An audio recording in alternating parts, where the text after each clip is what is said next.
Okay, let's talk about a book that pretty much everyone has heard of, but almost no one really understands, the Kama Sutra.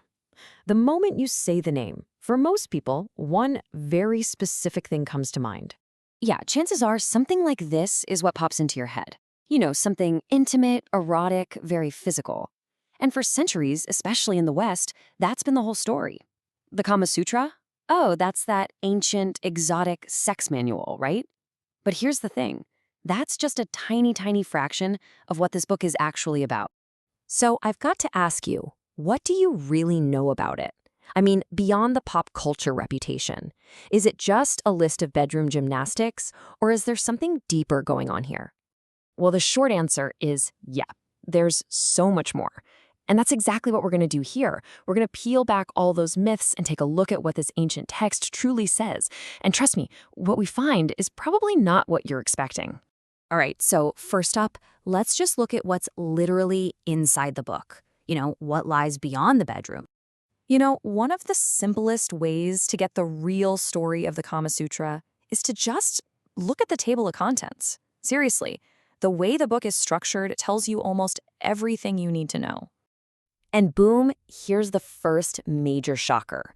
The Kama Sutra is made up of 7 distinct books, and out of those 7, only one of them is actually about sexual union. Just one.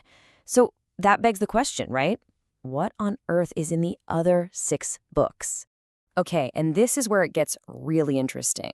The rest of the book covers, well, everything.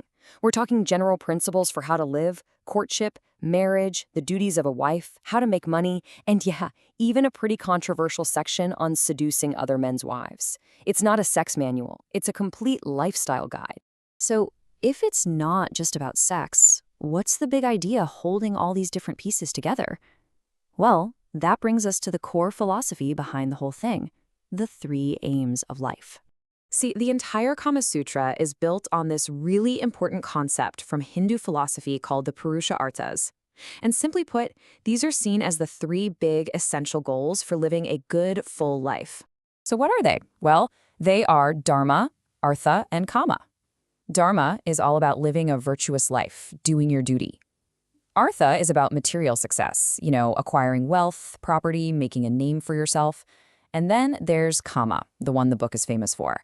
And that's all about pleasure, enjoying the world through your senses, whether that's music, art, or, yes, physical intimacy. And this quote from the author, Vatsyayana, just nails the core idea. He wasn't saying, hey, go live a life of pure pleasure. Not at all. His whole point was that the secret to happiness, both in this life and the next, is to find a balance between all 3. You need virtue, you need success, and you need pleasure. You can't just chase one at the expense of the others. Okay, so keeping that philosophy of balance in mind, let's dig into how the book turns this into practical, day-to-day advice on how to live a cultured, successful life. The book paints a picture of the ideal person, called a Nagaraka, which basically means a citizen or a man about town. And we're not talking about just any guy. This is a sophisticated, educated, respected member of the community. And oh man, Vatsyayana gets super specific about what this person's life should look like. I mean, check out the recommended morning routine. You wake up, you brush your teeth, you put on a little bit of perfume, you apply collyrium, which is basically an ancient eyeliner, color your lips, and then you take a look in the mirror. And this wasn't about being vain. The idea was that you should present yourself to the world with care, with real intention. And it wasn't just about grooming. A truly cultured person was expected to learn these 64 arts and sciences.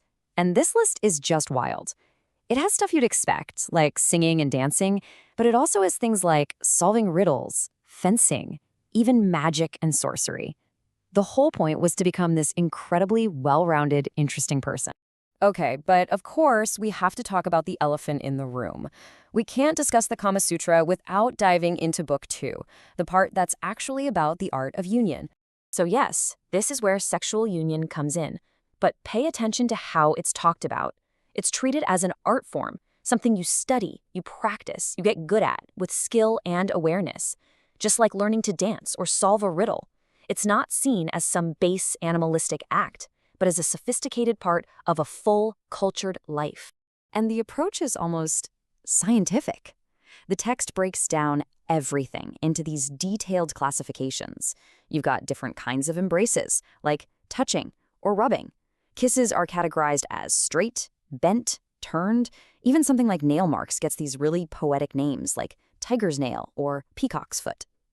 Again, the point here isn't just to be titillating. It's about analysis. It's about mastery. So, when you pull all these different threads together, what do you get? We finally arrive at the real overarching philosophy of the Kama Sutra. And it's this. The goal isn't just hedonism. It's not pleasure at all costs. It's harmony. The true lesson of the Kama Sutra is how to skillfully weave kama, or pleasure, into a life that also respects dharma, your virtue, and artha, your success. It's about seeing pleasure not as a guilty secret, but as a vital part of a balanced, happy life. I think this quote from a modern preface to the book just says it all. The whole point of looking at this text today is to lift it up from its prurient popularity to its status as a dance book of knowledge and passion.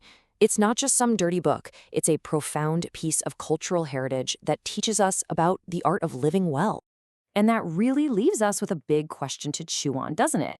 In our world, we tend to put things in boxes.